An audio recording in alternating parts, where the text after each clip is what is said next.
चलिए हम लोग थर्ड यूनिट स्टार्ट करते हैं। थर्ड यूनिट आपका आईटीसी से रिलेटेड है, ठीक है ना। और आईटीसी है और उसमें आपका रिटर्न है, पेमेंट है, ठीक है, असेसमेंट है, ठीक है। फोर्थ यूनिट में रजिस्ट्रेशन वगैरह है, ईवे बिल इंपॉर्टेंट है, ठीक है।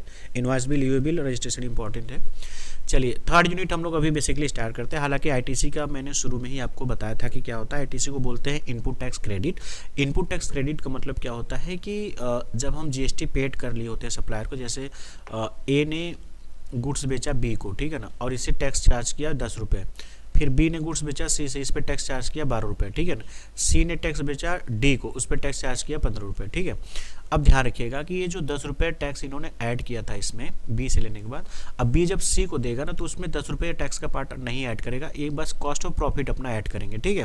टैक्स अलग कर देंगे। अभी कहोगे सर इनको तो घाटा हो जाएगा क्योंकि इन्होंने तो बी ए को पेमेंट किया था, बट बी अभी इसमें ऐड करके सी से लेगा नहीं, तो बी को घाटा होगा। नहीं घाटा होगा। अभी जो 12 रुपये टैक्स कलेक्ट करेंगे ना सी से, अब गवर्नमेंट को बस 2 रुपये देंगे, ये 10 रुपये कट कर लेंगे। इसी को बोलते हैं इनपुट टैक्स क्रेडिट, कि जितना आप पेड कर दिए रहोगे टैक्स, उतना नेक्स्ट पर्सन से जब कस्टमर से रिसीव करोगे तो उतना पैसा कट करने के बाद आप हमें पेड करना, गवर्नमेंट ये बोलती है, मतलब वो प्राइस में मत ऐड करना, ठीक है। तो ये फायदा हो, बस अपना तुम प्रॉफिट ऐड करके उसके बाद जो एक्स्ट्रा प्रॉफिट पे टैक्स लगेगा वो तुम बस देने लायक हो, और ऑलरेडी जो कॉस्ट पे टैक्स है वो हम उसका तुम्हें आईटीसी दे देंगे, ठीक। तो आईटीसी की वजह से जीएसटी बहुत फेमस हुआ ना। इनपुट टैक्स क्रेडिट मतलब क्या होता है, एक बैकबोन है। बैकबोन ऑफ जीएसटी कौन है, आईटीसी।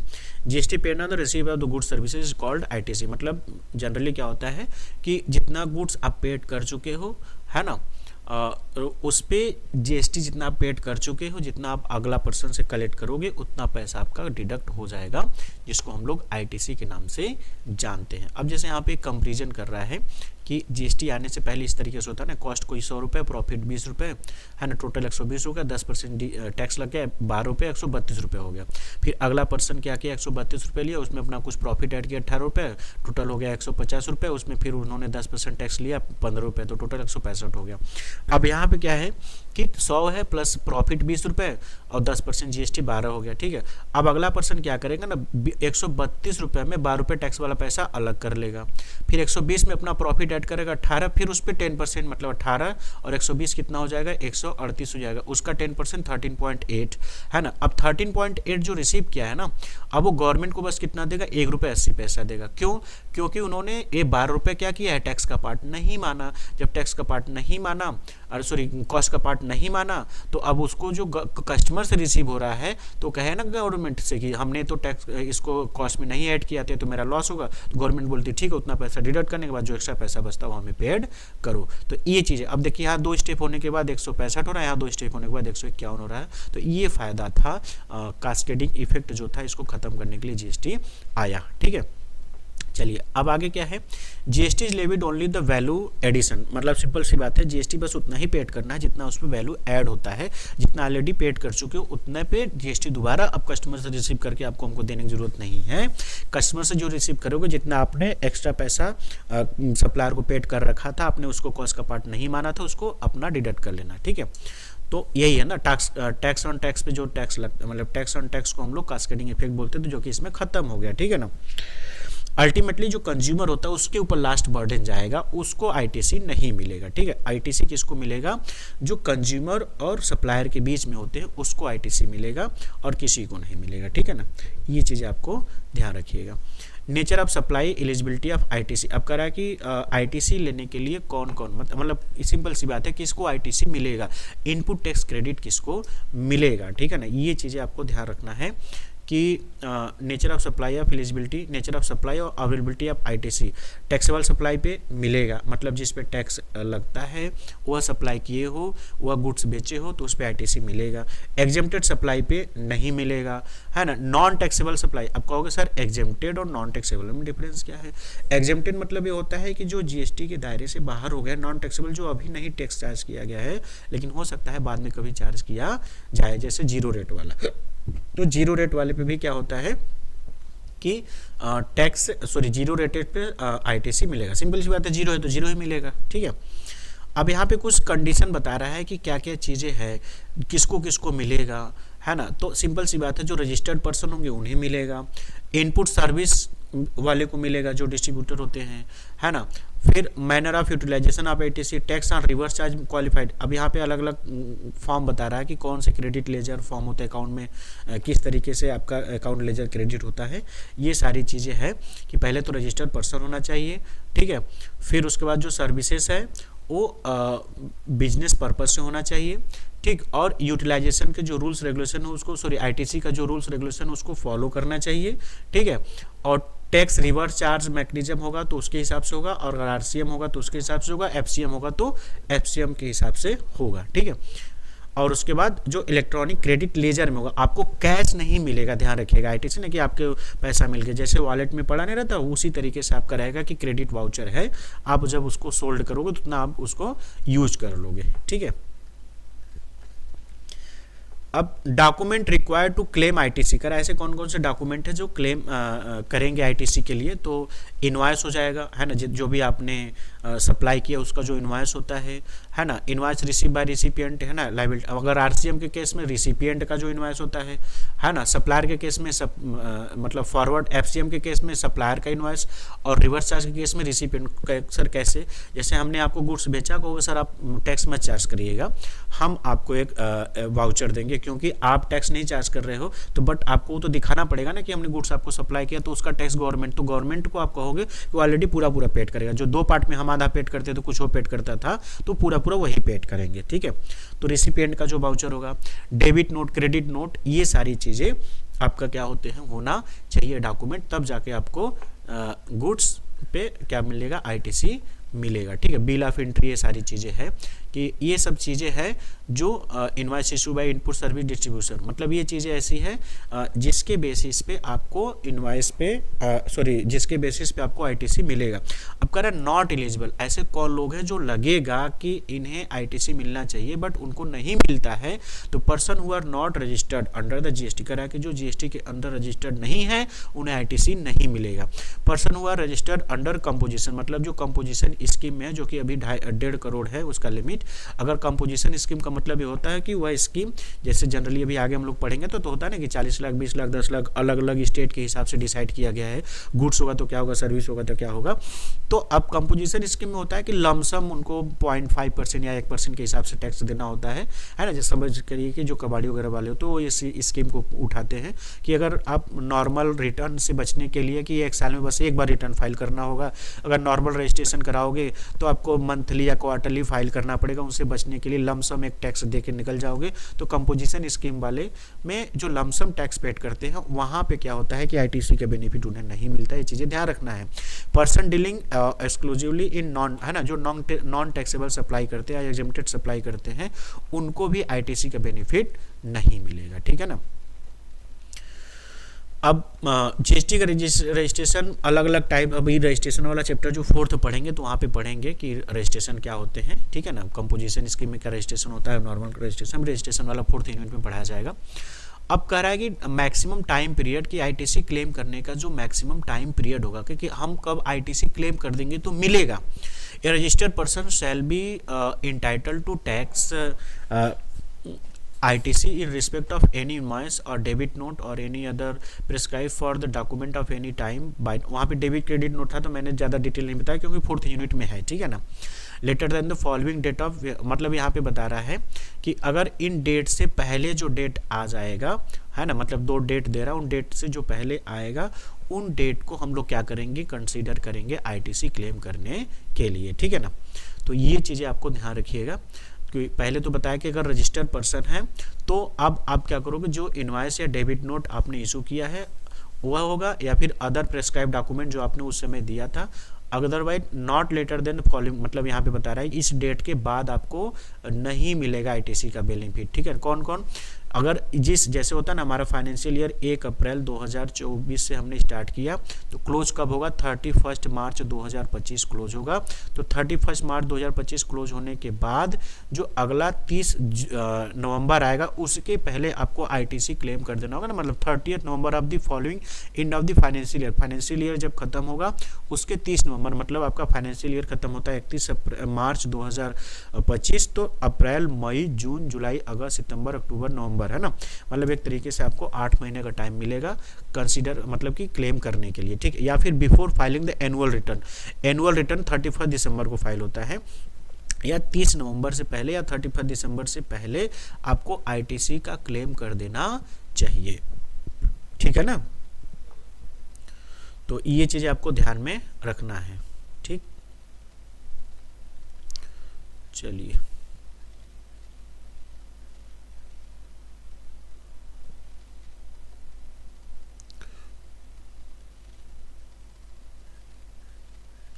अब करा आईटीसी कब एक्सपायर हो जाएगा, ITC shall not be available after the expiry of the 1 year, मतलब 1 साल के अंदर अगर नहीं रहेगा, 1 साल के से ज़्यादा रहेगा तो एक्सपायर हो जाएगा, ठीक है। 1 साल के अंदर रहेगा तो एक्सपायर नहीं होगा, आईटीसी आप ले सकते हो। अब डिले भी हो गया है 30 नवंबर के बाद, तो आप कुछ प्रोविज़न होते हैं उसके हिसाब से आप ले सकते हो, लेकिन 1 साल तक अगर हो गया है आपने आईटीसी क्लेम नहीं किया है तो फिर वो आपका वो क्या हो जाएगा, जो होता है ना गुड्स हमने 4 साल पहले खरीदा था अब उसका आईटीसी ले क्या नहीं हो पाएगा, 1 साल के अंदर को होना चाहिए, ठीक है। तो वही गुड्स परचेज करेंगे, जीएसटी पेड करेंगे, इनपुट जीएसटी का डेबिट होगा, ये सारी चीज़ें हमने बताया था आपको पहले ही शुरू में ही कि अगर जो आईजीएसटी का होगा आउटपुट वो अपने इनपुट आईजीएसटी से सेटअप करेगा, अगर पैसा बचेगा तो वो दोनों को दे सकता है, ठीक है ना। एक किसको किसको दे सकता है, आई सी को भी दे सकता है, ठीक है, और एस को भी दे सकता है, ठीक। फिर एस पहले अपना अपना सेटअप करेंगे, उसके बाद क्या करेंगे वह आई को भी दे सकते हैं, और ये थोड़ा से ये देखो इस तरीके से होना चाहिए था, ठीक है, ये इसको भी दे सकता है, ठीक है, ये ऐसे, ठीक। मतलब आप ऐसे समझो कि सी जीएसटी का इनपुट वो आउटपुट सेटअप कर देगा इससे, ठीक है।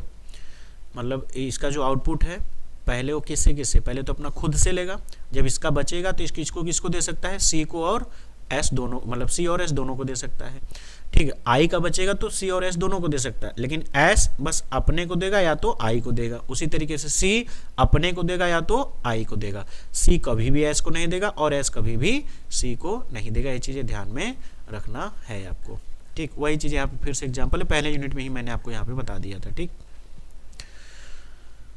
अब यहाँ पे बोल रहा है कि apportionment of ITC and prohibited use of the ITC blocked credit. Block credit का मतलब होता है ना कि जैसे एक साथ जो हम यूज करते हैं, तो अब यहाँ पे बता रहा है वेयर द गुड्स और services are both are used by registered person partly for the business purpose and partly for the personal purpose और partly for the mixing tax sorry mix taxable supply और partially for the exempted supply, then credit of ITC available only in respect of the portion busy। वही चीज़ें बता रहे हैं, देखिए simple सी बात है, पूरा करने का मतलब ये है कि अगर हमने कोई सप्लाई किया है, कुछ पर्सनल पर्पज से किया है, कुछ बिजनेस के पर्पज से किया है, कुछ एग्जेम्प्टेड किया है या कुछ टैक्सेबल किया है, तो बस जो एग्जेम्प्टेड होगा उसको पे तो नहीं लगेगा आईटीसी, उस पर नहीं क्लेम कर सकते। जो टैक्सेबल होगा और जो बस बिजनेस के पर्पज से होगा उसी पे आईटीसी क्लेम कर सकते हो, अदरवाइज नहीं, ठीक है ना, बस ये ध्यान रखिएगा, ठीक। अब करा जीएसटी के जो पेमेंट किस तरीके से होता है, तो इलेक्ट्रॉनिक फॉर्म में होता है ना, मतलब ऑनलाइन आपको पेमेंट करना, तो अलग अलग लेजर बने होते हैं। Every registered person is required to calculate his tax liability on the monthly basis by the setting of the ITC against, मतलब जितना भी आपका टैक्स बनता है, जितना आपका आईटीसी होता है उसको एडजस्ट करने के बाद जो पैसा बचेगा एक्स्ट्रा गवर्नमेंट को पेड करना होता है, जनरली मंथली, है ना। जैसे आपका आईटीसी था, मतलब इनपुट टैक्स क्रेडिट है 20,000 रुपये और आउटपुट है 18,000 रुपये, तो अल्टीमेटली आप ही का 2,000 बच रहा है, तो आप पेड नहीं करोगे, वो आपका क्रेडिट में बचा रहेगा 2,000, ठीक है। बट आपका 20,000 आईटीसी है और मतलब सॉरी इनपुट है 20,000 और आउटपुट है आपका 25,000, तो आपको बस 5,000 पेड करना होगा, 20,000 आपका सेटअप करना पड़ेगा, यही चीज़ें यहाँ पे बता रहा है, ठीक है। ठीक है। पर्सन लाइबल टू पे जीएसटी, अब कह रहा है कि ऐसे कौन से पर्सन है जो जीएसटी पेड करने के लाइबल होते हैं, तो सप्लायर ऑफ गुड्स, मतलब जो goods and service forward charge mechanism के केस में सप्लायर होगा, मतलब जो नॉर्मल केस में दूसरे को सप्लाई करेगा वही पेड करेगा, जैसे ए ने बी को बेचा तो ए पेमेंट करेगा, बी ने सी को बेचा तो बी पेमेंट करेगा, सी ने डी को बेचा तो सी पेमेंट करेगा, जो लास्ट यूजर होगा वो कहाँ से पेमेंट करेगा, ठीक है ना। और रिवर्स चार्ज मैकेनिज्म के केस में, वही रिवर्स चार्ज मैकेनिज्म केस में अल्टीमेटली जो कंज्यूमर ले, ध्यान रखिएगा, अल्टीमेटली जो कंज्यूमर जिसका रजिस्टर्ड पर्सन नहीं वो तो फिर नहीं पेड करेगा, ठीक है। जैसे मैंने आपको बेचा, आप बिजनेसमैन हो तो बट आप किसी और को भेजो, तो हमारे केस में और आपके केस में आप पेड करोगे, क्योंकि आप बोलते हो कि सर आप टैक्स का पैसा उस पर मत लगाइएगा, हम आपको एक इन्फॉर्मेशन मतलब एक इनवॉइस इशू कर देंगे कि आपने उस पर टैक्स का पैसा नहीं चार्ज किया, हम पूरा का पूरा गवर्नमेंट को पेड करेंगे। तो ये आरसीएम का केस होता है, ठीक है ना। और ई कॉमर्स ऑपरेटर के केस में जो प्लेटफॉर्म होते हैं जैसे अमेजोन, फ्लिपकार्ट वगैरह, वो लोग अपना पेड करते हैं डायरेक्टली, ठीक है। और ड्यू डेट बता रहा है कि जीएसटी पेड करने का ड्यू डेट क्या होता है। अगर मंथली रिटर्न होगा तो अगले हर मंथ के नेक्स्ट 20 तारीख को, ठीक है। अगर क्वार्टरली होगा तो सिंपल सी बात है कि जो 25 होगा फॉलोइंग मंथ या थर्ड ऑफ द मंथ, मतलब हर क्वार्टर के होता ना कि हर 2 मंथ के बाद होता ना, यानी क्वार्टर होगा तो अगले 25 तारीख को, अदरवाइज एक क्वार्टर के बाद अगले 22 या 24, है ना। थर्ड मतलब सेकेंड मंथ के 25 तारीख को या तीसरे मंथ के मतलब पूरा क्वार्टर पूरा होने के उसके 22 से 24 तारीख को हम लोग जनरली क्या करेंगे, मंथली रिटर्न अपना ड्यू डेट फाइल करेंगे, ठीक है। और कंपोजिशन डीलर होंगे तो अगले साल जैसे 1 अप्रैल 2024 से लेकर 31 मार्च 2025, इसके बीच का उनका टर्नओवर अगले 2025 के 30 अप्रैल 2025 तक फाइल हो जाना चाहिए। इसका मतलब 1 अप्रैल 2024 से 31 मार्च 2025 का जो भी टर्नओवर का है उसको 1 महीने का टाइम उनको मिलता है, 1 अप्रैल 2025 उसके बीच में उनको फाइल करना पड़ता है, ठीक है ना। और अगर टैक्स डिडक्टर है या कलेक्टर है तो उसके केस में हर नेक्स्ट मंथ के 10 तारीख को, ठीक। और इनपुट सर्विस डिस्ट्रीब्यूटर है तो हर महीने के 13 तारीख को, ठीक है। नॉन रेजिडेंट टैक्सेबल पर्सन है तो हर महीने के अगले 20 तारीख को, ठीक। ये चीज़ें आपको ध्यान में रखना है, ठीक है। आरटीजीएस का मतलब होता है रियल टाइम ग्रॉस सेटलमेंट, और एनईएफटी मतलब जो ऑनलाइन पेमेंट वगैरह होते हैं, नेशनल इलेक्ट्रॉनिक फंड ट्रांसफर होता है, ठीक है ना। अब जनरली सारा ई लेजर का मतलब क्या होता है, इलेक्ट्रॉनिक लेजर में काम होता है, ये नहीं कि आपको जनरली कैश वगैरह, ऑनलाइन सारा काम जीएसटी होता है। तो under GST regime electronic ledger have been introduce. There are 3 types, मतलब 3 टाइप्स के लेजर होते हैं। कौन कौन? Electronic cash ledger, electronic credit ledger और इलेक्ट्रॉनिक लाइबिलिटी लेजर। तीनों का मतलब आपको हम यहाँ पे बता देते हैं। कैश लेजर का मतलब वह बैलेंस जितना आपको जीएसटी का पैसा पेड किया आपने एक्चुअल में, वो कैश लेजर में जाता है। कितना आपका आईटीसी एक्स्ट्रा बच गया है वो क्रेडिट लेजर में चला जाता है, और कितना आपका टैक्सेबल अमाउंट बन रहा है उसको हम लोग इलेक्ट्रॉनिक लाइबिलिटी लेजर के नाम से जानते हैं, ठीक है। चलिए नेक्स्ट आपका है ई कैश लेजर में। देखिए वही चीज़ें फिर से बता रहा है, मैं पढ़ लेता हूँ क्या होता है कि every deposit made toward tax, interest, penalty, fee, any other amount by a person by interest, bonding लिखे क्या लिखे जी, इंटरेस्ट, बैंकिंग सॉरी, और डेबिट और क्रेडिट कार्ड, नेफ्ट, आरटीजीएस, मतलब वही कह रहा है कि या तो ऑनलाइन पेमेंट करो या बैंकिंग के जरिए पेमेंट करो या डेबिट क्रेडिट कार्ड या फिर जो भी नेफ्ट आरटीजीएस का यूज़ करके उसको पेमेंट आप करोगे, ठीक है ना। उसको हम लोग किस में लिखते हैं? ई कैश लेजर में लिखते हैं। मतलब जितना आप पेमेंट करते हो टैक्स एक्चुअल में, जितना आपने डिपॉजिट कर रखा है वो हम लोग कहाँ पे रखते हैं? ई कैश लेजर में, ठीक। या तो कैश काउंटर, जनरली क्या होता है 10,000 से कम होता है कैश काउंटर में, उससे ज़्यादा होगा तो ऑनलाइन पेमेंट करना होगा, ठीक। हालांकि लोग ऑनलाइन ही करते हैं। ई क्रेडिट लेजर का मतलब वही होता है कि जो आपको आईटीसी कितना आपने क्लेम कर रखा है, कितना आपको आईटीसी बचा है, वो आपका उसके अकाउंट में होता है, जो कि सेल्फ असेस्ड होता है। जनरली आप जितना करोगे उतना ही मान लिया जाता है। जितना आप असेस करके वाउचर वगैरह दिखा दो गवर्नमेंट उतना मान लेती है, जब उसको डाउट होता है जब तब चेक करती है, ठीक है। मतलब अब करा है कि क्रेडिट ऑफ सेल्फ करा कि सेल्फ असेसमेंट कौन होते हैं? तो जो रजिस्टर्ड पर्सन होता है ना। और रजिस्टर में भी prescribe self assessed in the his return, amount shall be credited on the provisional basis. मतलब वही प्रोविजनल बेसिस होता है ना कि बहुत एक्चुअल में तो कितना होता पता नहीं चलता, जितना उन्होंने वाउचर में दिखाया उसी हिसाब से एक एस्टिमेटेड होता है, ठीक है। लाइबिलिटी लेजर मतलब वही होता है कि कितना उसका एक्चुअल में टैक्स बना। It reflect the total tax liability of register, मतलब जो रजिस्टर्ड पर्सन है उनका कितना गवर्नमेंट के लिए टैक्स लाइबिलिटी बनता है, उसको जो लेजर क्रिएट करते हैं उसको हम लोग ई लाइबिलिटी लेजर के नाम से जानते हैं, ठीक है। तो ये चीज़ें आपको ध्यान में रखना है, ठीक। अब यहाँ पे बहुत सारे अलग अलग मेथड्स बता रहा है, कि ई लायबिलिटी किस तरीके से जनरेट होती है, कि जितना आपका गुड्स आपने सोल्ड किया, कितना आपने परचेज किया, उसका अपने आप ऑटोमेटिकली सेटल होके बन जाता है। ठीक है। अब कह रहा रिफंड का मतलब क्या, रिफंड का मतलब ये होता है कि आपने ज़्यादा पेमेंट कर दिया है कैश में, बाद में आपको वापस मिलता है। ठीक है ना, कि आप कितना आपने एक्चुअल में, होता है ना एक एस्टिमेटेड बेसिस पे हम टैक्स पेड करते हैं, अब पता चला कि आपने ज़्यादा एस्टिमेट करके पेड कर दिया, बाद में आपको रिफंड मिल जाएगा। और अगर आपने कम किया, फिर एक टाइम लिमिट दिया था, उस टाइम लिमिट के बाद पेमेंट करोगे तो आपको पेनल्टी भी लगता है। ठीक है। रिटर्न का मतलब क्या होता है, कि जो रिटर्न क्या होता है कि स्टेटमेंट होता है। रिटर्न क्या होता है, एक स्टेटमेंट होता है। देखो बहुत तेज़ी से पढ़ाने का मकसद यही है कि आपका बस रिवीजन हो ना, क्योंकि आपको लगेगा सर इतना तेज़ी से समझ में नहीं आ रहा है, लेकिन हमें ये पता है कि आप सारी चीज़ें पढ़ चुके हो, बस आपको एक रिवीजन चाहिए था कि हमारा कम टाइम में रिकॉर्ड हो, क्योंकि आप पढ़ोगे नोट्स ना तो कन्फ्यूज रहोगे, आपको समझ में नहीं आएगा। तो इस वजह से मैं इतना तेज़ी से पढ़ा रहा हूँ। मकसद नहीं है कि आपको बहुत कोई चीज़ें समझ में ना आगे बढ़ जाऊँ। ठीक है। तो ये चीज़ें हमें क्यों अंदर से रियलाइज हो रहा है, इसलिए मैं बार बार बोल दे रहा हूँ। रिटर्न क्या होता है, कि रिटर्न एक स्टेटमेंट होता है कि आप जो गवर्नमेंट को शो करते हो ना, गवर्नमेंट को दिखाते हो। देखो नॉर्मली ना बहुत कॉम्प्लिकेटेड मत सोचो कि टैक्स वगैरह होता क्या है, एक नॉर्मल समझो कि जैसे आप हो और हम कोई काम कर रहे हैं, तो आपको इन्फॉर्मेशन देंगे तभी तो आपको पता चलेगा ना। तो उसी तरीके से गवर्नमेंट है, गवर्नमेंट में जो लोग रहते हैं इंडिया में, उनको गवर्नमेंट ने रूल्स बनाए कि अगर आप ये सारा काम करोगे तो आपको टैक्स देना पड़ेगा। तो आप हमें मंथली, ईयरली, क्वार्टरली उसका इन्फॉर्मेशन हमें देते रहिए, और खुद ही जितना बताइए कि कितना हमने टैक्स हमारा बनता है उतना हमको दे दीजिए, हमें कोई दिक्कत नहीं है। आप अपना खुद सेल्फ असेसमेंट करके हमें दे दीजिए। जब कभी हमें डाउट लगेगा तो हम अपना रेड वगैरह करेंगे, देखेंगे, वो अलग मैटर होगा। ठीक है। तो रिटर्न वही होता है, रिटर्न एक स्टेटमेंट होता है जिसमें इंफॉर्मेशन होता है टोटल, कि टोटल टैक्सेबल अमाउंट कितना है ना, वो उसका एक रिटेन इंफॉर्मेशन होता है जिसको हम लोग रिटर्न के नाम से जानते हैं। ठीक है ना।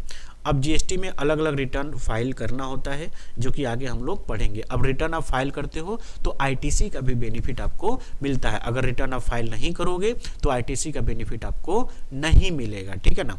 तो वही चीज़ें बता रहा है कि हम क्या पर्पज़ होता है, क्यों रिटर्न फाइल करते हैं, तो आईटीसी क्लेम करने के लिए, है ना। और एडमिनिस्ट्रेशन को इन्फॉर्मेशन एक तरीके से मिल जाता है कि हमने टैक्स पेड किया है कि नहीं पेड किया है ना। और फ्रेमवर्क की टैक्स वगैरह कैसे कैलकुलेट होता है, उस फ्रेमवर्क को हम फॉलो कर पा रहे हैं कि नहीं कर पा रहे हैं। तो ये सारा चीज़ बेनिफिट होता है रिटर्न करने का। टैक्स की चोरी नहीं हो रही है, यह सब कुछ के पर्पज़ से रिटर्न फाइल किया जाता है। अब यहाँ पे अलग अलग रिटर्न बता रहा है कि किस तरीके से कौन सा रिटर्न किस डेट पे फाइल किया जाना चाहिए। अब GSTR 1 अगर मंथली होता है, जो आउटवर्ड होता है ना, बस हम गुड्स बेच रहे हैं, मेरा ये काम होता है। ठीक है ना। तो इस केस में हर मंथ के 11 तारीख को होगा। ठीक है। GSTR 2 किस केस में होता है, कि होता है ना, जैसे होता है ना, हम सेल करने का अलग फाइल कर रहे हैं और परचेज करने का अलग, तो सेल करने का GSTR 1 और परचेज करने का GSTR 2 होता है। ठीक है। तो किस में चला जाएगा, 15 तारीख को। अब GSTR 3 क्या होता है, मंथली रिटर्न होता है, लेकिन फाइनल डिटेल पे जब आउटवर्ड इनवर्ड दोनों का कंबाइंड होता है तो हर महीने के अगले 20 तारीख को होता है। ठीक। और GSTR 3 भी क्या होता है, कभी कभी हम भूल जाते हैं तो रिटर्न फाइल करना, तो उस केस में जब हम GSTR 3 फाइल नहीं करते, उसके जगह पे हम लोग GSTR 1 और 2 को कंबाइन फाइल करते हैं, जिसको हम लोग GSTR 3B बोलते हैं, और अगले महीने को 20 तारीख को किया जाता है। ठीक है। और GSTR 4 क्या होता है, GSTR 4 एनुअल रिटर्न। देखो GSTR 1 आउटवर्ड का, GSTR 2 इनवर्ड का, GSTR 3 मंथली दोनों का, और GSTR 3 भी क्वार्टरली होता है जनरली, और जब हम 3 नहीं फाइल करते उसके बेसिस पे। ठीक। सॉरी, GSTR 3 के जगह पे हम लोग 3B फाइल कर देते हैं कंसोलिडेटेड करके, कंबाइंड। ठीक है। चलो, GSTR 4 क्या होता है, एनुअल रिटर्न होता है कंपोजिशन वालों के लिए। GSTR 4 किसके लिए है, एनुअल रिटर्न कंपोजिशन स्कीम के लिए होता है, और हर एक साल के 30 अप्रैल को लास्ट डेट होता है। ठीक है ना। जैसे 1 अप्रैल 2024 का, 31 मार्च 2025 का लास्ट डेट क्या होगा, 30 अप्रैल 2025। GSTR 5 किसके लिए होता है, नॉन रेजिडेंट टैक्सेबल पर्सन, जो बाहरी NRI लोग होते हैं उनके लिए, जो मंथली रिटर्न फाइल करना होता है 20 तारीख को। ठीक है। तो ये चीज़ें हैं, कुछ इंपॉर्टेंट ही हम पढ़ दे रहे हैं। और GSTR 7 जो TDS वगैरह के लिए होते हैं, GSTR 6 आई इनपुट सर्विस डिस्ट्रीब्यूटर के लिए अगले 13 तारीख को, है ना। GSTR 7 आपका TDS वाले जो करते हैं हर महीने के 10 तारीख को, और TCS मतलब टैक्स कलेक्टेड एट सोर्स वाले के लिए हर महीने के 10 तारीख को। ठीक है। और GSTR 8 होता है, GSTR 9 एनुअल रिटर्न होता है, GSTR 9 एनुअल रिटर्न होता है जो कि अगले साल के 31 दिसंबर, है ना, जैसे अगर 31 मार्च 2025 को क्लोज होगा तो उसका 31 दिसंबर 2025 तक उसको एनुअल रिटर्न फाइल करने का मौका मिलेगा। इतना इंपॉर्टेंट है, बहुत ज़्यादा नहीं, ठीक है। असेसमेंट का मतलब क्या होता है? Assessment calculating of the tax, है ना, टैक्स कैलकुलेट करने के प्रोसीजर को हम लोग असेसमेंट बोलते हैं, ठीक। असेसमेंट क्या होता है? टैक्स कैलकुलेट करने के प्रोसीजर को हम लोग क्या बोलते हैं? असेसमेंट बेसिकली बोलते हैं। और इसमें बेसिकली होता क्या है कि आप गवर्नमेंट को जो रिटर्न फाइल करते हो तो गवर्नमेंट अलग अलग तरीके का असेसमेंट चेक करती है कि कौन से असेसमेंट के अंदर है। In which tax is calculated on the assessment year, है ना, प्रोसीडिंग प्रोसीजर ऑफ द, मतलब टैक्स कैलकुलेट करने के प्रोसीजर को हम लोग क्या बोलते हैं? असेसमेंट के नाम से जानते हैं, ठीक है ना।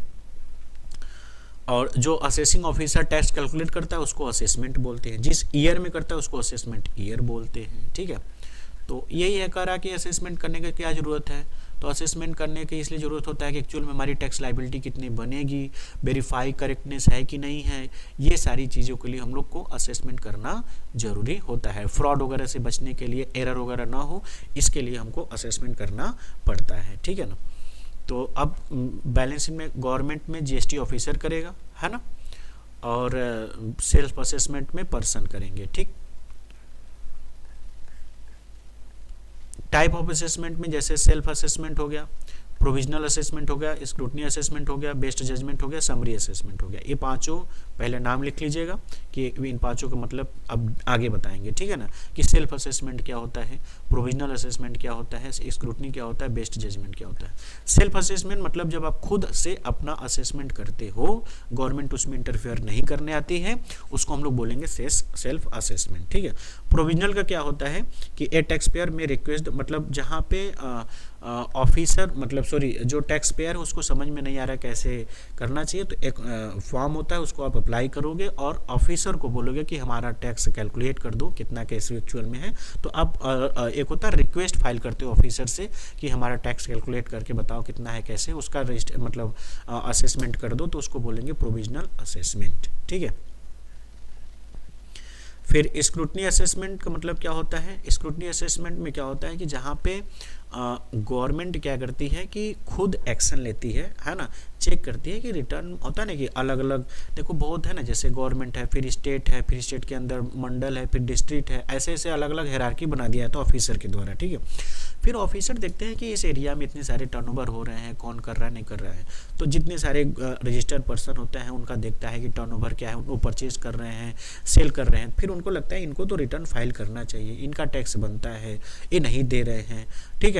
तो जब वो स्क्रूटनी करती है और वहाँ पे पाती है कि जो रजिस्टर्ड पर्सन है वो लाइबल है टैक्स पेड करने के लिए, बट अभी वो टैक्स पेड नहीं कर रहे हैं, तो उनका खुद से असेसमेंट कर देती है, मतलब टैक्स पेड लाइबल जनरेट कर देती है, उसको हम लोग बोलते हैं स्क्रूटनी असेसमेंट, है ना। यहाँ देखिए, GST officer can scrutinise the GST return and related particular furnished by the registered person to verify correctness of the return, मतलब वो देखते हैं कि एक्चुअल में वो सही उन्होंने रिटर्न फाइल किया है या नहीं फाइल किया है, उसको हम लोग बोलते हैं स्क्रूटनी असेसमेंट। अगर सेटिस्फाई होते हैं, मतलब GST ऑफिसर को लगता है कि जितने सारे लोग हैं टैक्स सही ढंग से पेड कर रहे हैं, तो ठीक है, कोई दिक्कत नहीं है, कोई एक्शन नहीं लेंगे। अगर सेटिस्फाइड नहीं होते हैं, GST ऑफिसर सेटिस्फाई नहीं होते हैं, तो उन्हें लगता है कि कुछ डिस्क्रिमिनेशन है, तब वो क्या करते हैं, कुछ एक्शन लेते हैं, 30 दिन के अंदर उनको मौका देते हैं कि आप उसको सही कर लीजिए।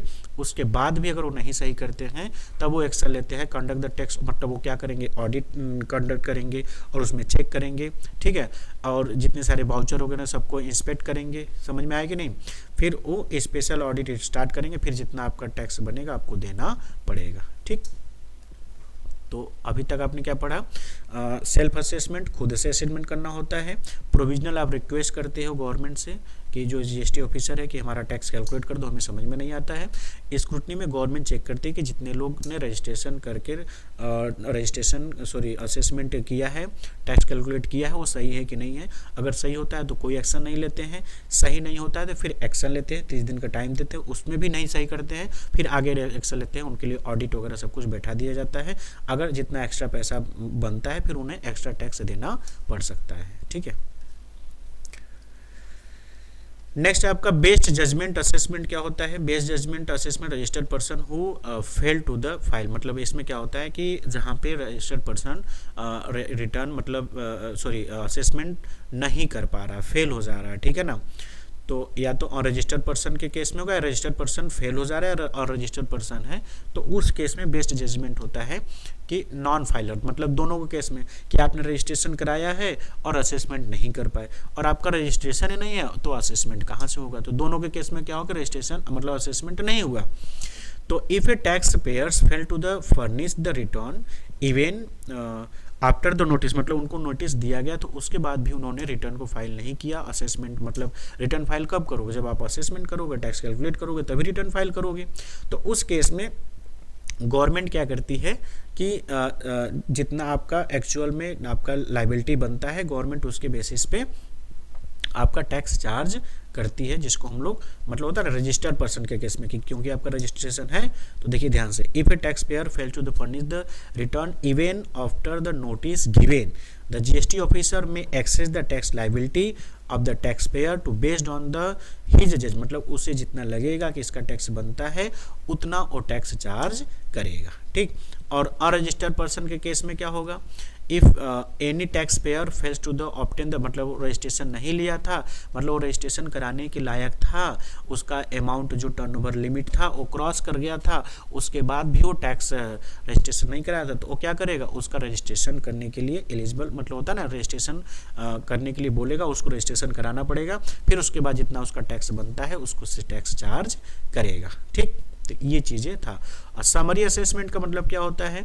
This type of assessment done under the section 64 receipt of any evidence showing off the liability of the person proper officer prior permission of additional commission. यही चीज़ इसमें बता रहा है कि समरी असेसमेंट में जनरली कि हम लोग पूरा चेक करते हैं कि अगर कोई एविडेंस के बेसिस पे होता है ना कि उसकी लायबिलिटी एक्चुअल में कितनी बन रही थी, कितना पेड किया, तो समरी में एक जो हम असेसमेंट फाइल कर देते हैं कि एक्चुअल में उसका बढ़ रहा है, मतलब होता है ना कि एक्चुअल में उन्होंने सही फाइल किया है कि नहीं फाइल किया, वो समरी असेसमेंट के नाम से जानते हैं, ठीक है। अब कह रहा है कि किस तरीके से असेसमेंट किया जाता है, यहाँ पे प्रोसीजर बता रहा है कि कौन कौन से प्रोसीजर होते हैं, किस तरीके से हम लोग असेसमेंट करते हैं। तो पहला है कि इशू ऑफ नोटिस, है ना। पहला क्या होता है कि इशू ऑफ नोटिस, मतलब पहले क्या होगा? The tax authority issue notice to the tax payer to provide the additional information. सबसे पहले क्या होता है कि उनको नोटिस देता है कि आपने जितने सारे डॉक्यूमेंट हैं उसको आप क्या करिए, इन्फॉर्मेशन प्रोवाइड करिए, ठीक। उसके बाद क्या होता है? ऑडिट कंडक्ट होता है, ठीक है। मतलब असेसमेंट होता है ना, गवर्नमेंट जब करती है उसकी बात की जाती है। पहले तो नोटिस देगी, फिर उसके बाद वेरीफाई करेगी कि सही है कि नहीं है ना। अगर वेरीफाई करने के बाद उसके लगेगा कि सही चीज़ें है तो ऑर्डर देगी based on the information obtain through the notice and audit the tax authority issued the assessment order, मतलब उनको असेसमेंट करने के लिए ऑर्डर देगी, और अगर कोई गलती है तो रेक्टिफाई करने के लिए चांस देगा 30 दिन का। अगर उसके बाद भी नहीं करते हैं तो उन्हें पेनाल्टी देना पड़ेगा, टैक्स देना पड़ेगा, ठीक है। ये सारी चीज़ें हैं। चलो, ये थर्ड यूनिट आपका यहाँ पे कंप्लीट हो गया। मैंने आपको बहुत समरी में चीज़ें बता दिया, होप कि आपको समझ में आया होगा। चलो।